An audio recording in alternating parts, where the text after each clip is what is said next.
You're listening to Menopause Natural Solutions, episode number 41, Menopausal Acne.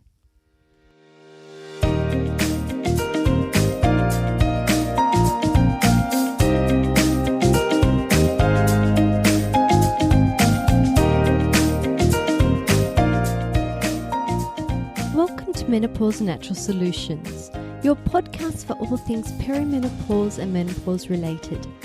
Stay tuned as naturopath Jennifer Harrington explains how to use natural therapies to transform your health and happiness.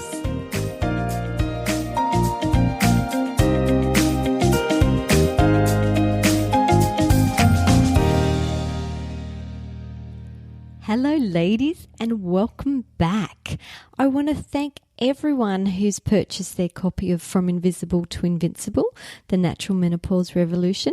It's so cool that it was an instant bestseller. So I'm so grateful and I can't wait to hear some more feedback from you guys, whether you liked it, what you liked about it, and if you want any more information about anything that maybe I should put in the second edition.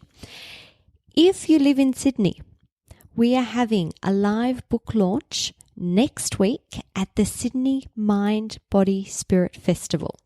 So if you'd like to come and meet me in person, I will be there on Thursday, Friday, Saturday and Sunday. So come and have a look at the Menopause Natural Solutions stand. Maybe come and purchase a copy of the book if you don't have a copy yet. And please stop in, say hi. Like I said, I'll be there Thursday, Friday, Saturday and Sunday. But today we're going to be talking about menopausal acne. And yes, acne tends to flare during times of hormonal change. So some women already experienced acne in puberty. Some women might have experienced acne every menstrual cycle.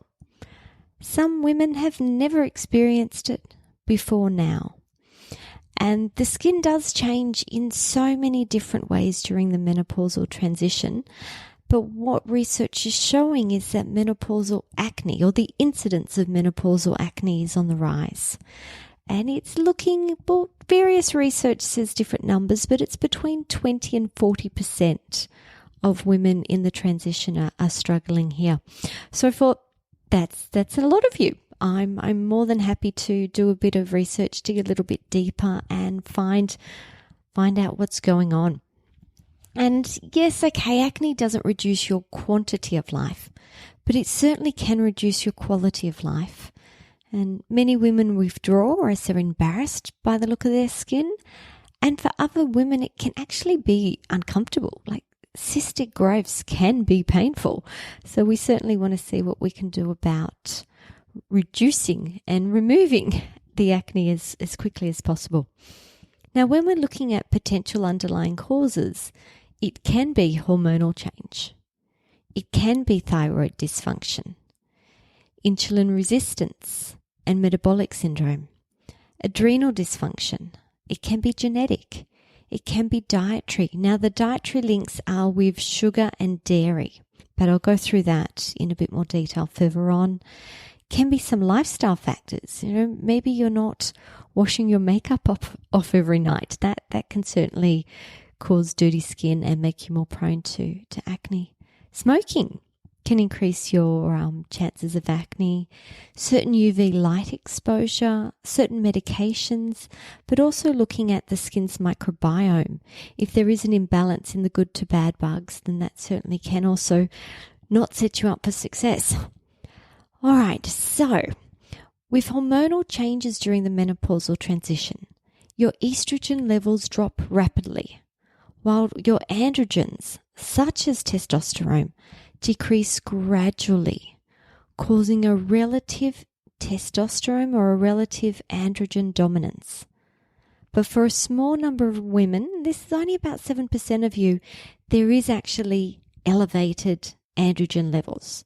But for most women, it's not that this is elevated, it's that it's a ratio imbalance. More androgens to less estrogen, causing a relative androgen dominance. And having too much androgens or too much testosterone is not just linked in with acne, it's also linked in with hirsutism, which is facial hair in women. It's also linked with increased terminal hair growth, which is longer facial hair. Do you know those crazy one random hair that doesn't stop growing? It's just, I've got a friend that calls it witch's hair.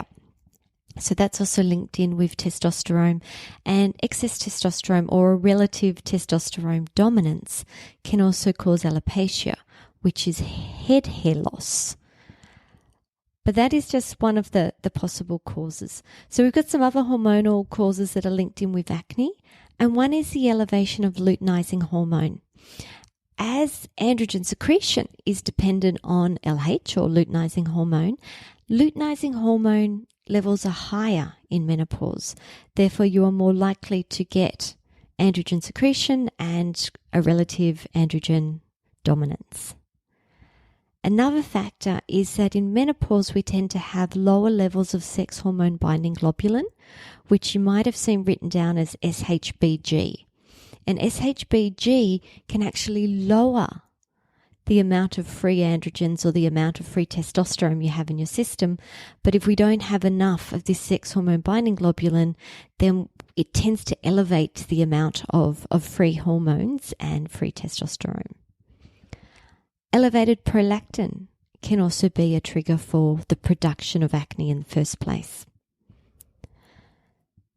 When we're looking at insulin issues, potentially metabolic syndrome or insulin resistance or diabetes, this is another major link with acne, as insulin promotes sebum production and epithelial cell proliferation.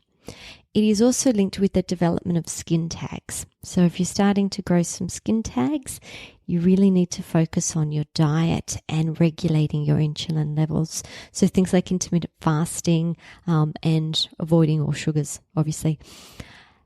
Elevation in insulin-like growth factors in combination with DHEA actually produces more intense acne outbreaks. So this is something for you to consider if your acne is on the severe side. So stress can aggravate acne. You can believe me, or I can explain to you how this actually works. So stress releases melanocortins and corticotrophin-releasing hormones. These hormones increase the expression of 3-beta-hydroxysteroid hydrogenase mRNA. And this is an enzyme.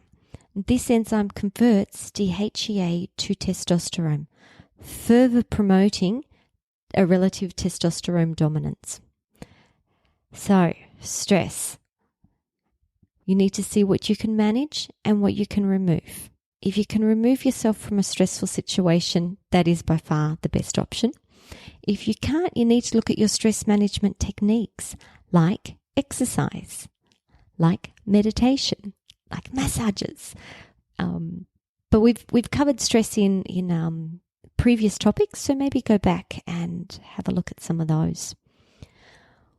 When we're looking at the skin microbiome, hopefully you guys have heard of microbiomes before, because they're just a collection of bacteria, really. And you can get good bacteria and bad bacteria. And in particular with acne, it's the Cutibacterium acnes, which is also known as C. acne, that promotes the development of acne in the first place, while strains like S. epididymis actually inhibits the growth of C. acne. We can also get biofilms. So biofilm I think of as like a dome that sits on top of the bacteria that prevents your immune system actually clearing it, and it can also prevent antibiotics being able to clear the infection as well. And when the biofilms form, it can lead to the persistence of stronger and more pathogenic bacteria strains. An example might be Staphylococcus aureus. So if you've got this, then you're likely to have a more longer term issue with acne, and it's also likely to be more severe. When we're looking at lifestyle tips, so here's some hints to get on top of your acne. We want to optimize your weight. We want to optimize the amount of exercise that you're doing. We want to make sure you're getting adequate sleep, that you've decreased your stress levels in general, that you've quit smoking if you're a smoker, and that you remove your makeup before bed every night, and we make sure that you're having a regular bowel movement.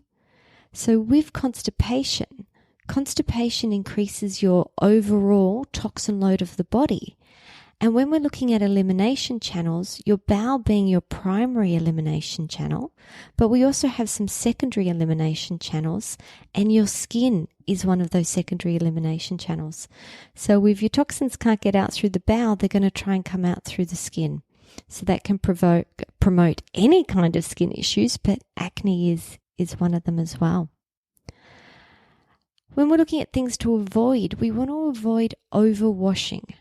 So really, you only need to wash your face once to absolute maximum twice a day, because even water disturbs the skin's delicate pH balance.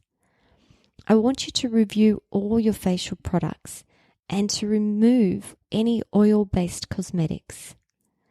I want you to avoid scrubs. I want you to avoid picking and popping. And I also want you to avoid tanning the skin, so the spray tans, self-tanning, that kind of stuff. With your diet, we need to make sure that you're well hydrated, so plenty of water. We want to be avoiding sugar. We want to be avoiding dairy, because these are two food groups directly linked with the production of acne. We want to avoid anything that's going to spike insulin and grains, so your grain-based carbohydrates, breads, rice, pastas, these kind of things, you need to remove in order to get on top of your skin health. We want to make sure you have an abundance of beneficial anti-inflammatory oils, such as fish oil. But we want to make sure that you're avoiding any of the deep fried or man-made or processed bad fats. I want to make sure you have plenty of soluble fibers in your diet and plenty of antioxidant-rich fruits, salads, and vegetables. If you want to do any testing, I would be looking at your reproductive hormones, in particular testosterone, sex hormone binding globulin, DHEAS, prolactin, LH, FSH. I would be double checking your thyroid function, looking at TSH. I would also be looking at metabolic syndrome testing, things like insulin, glucose, HbA1c. I'd also add in a lipid profile there. And you can, if you want to, do a skin microbiome test, just to see whether you've got enough of the good guys or whether you've got too much of the bad guys that's promoting imbalance in the skin. With supplements for acne, I really think of your skin as being a brick wall. It's your barrier between the insides and the outsides. I see zinc as being a major building block.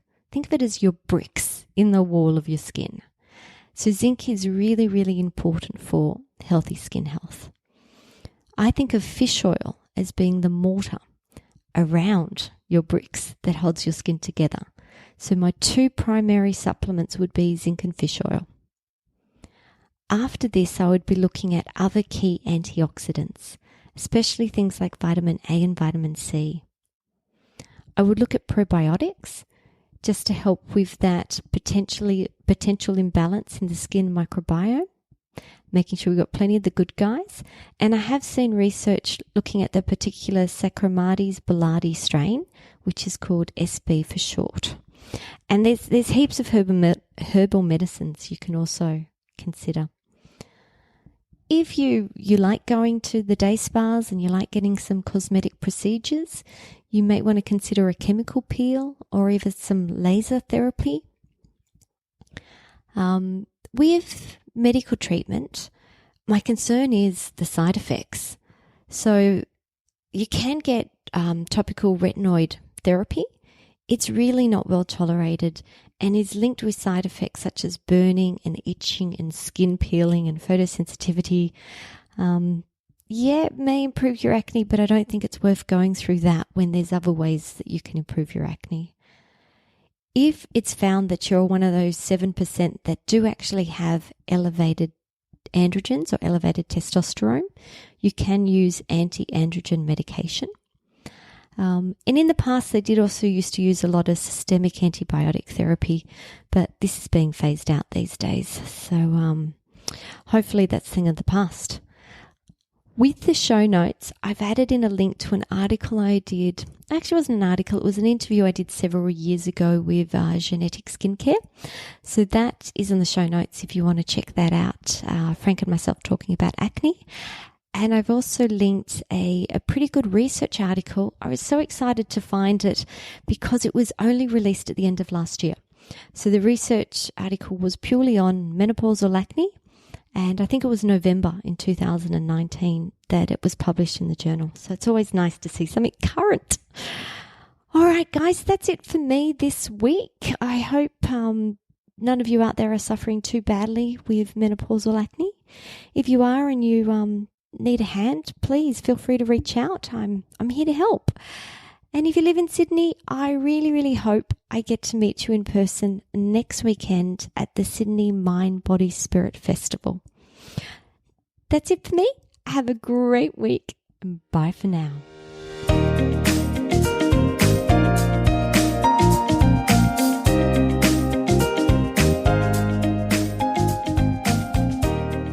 Thank you for listening to Menopause Natural Solutions.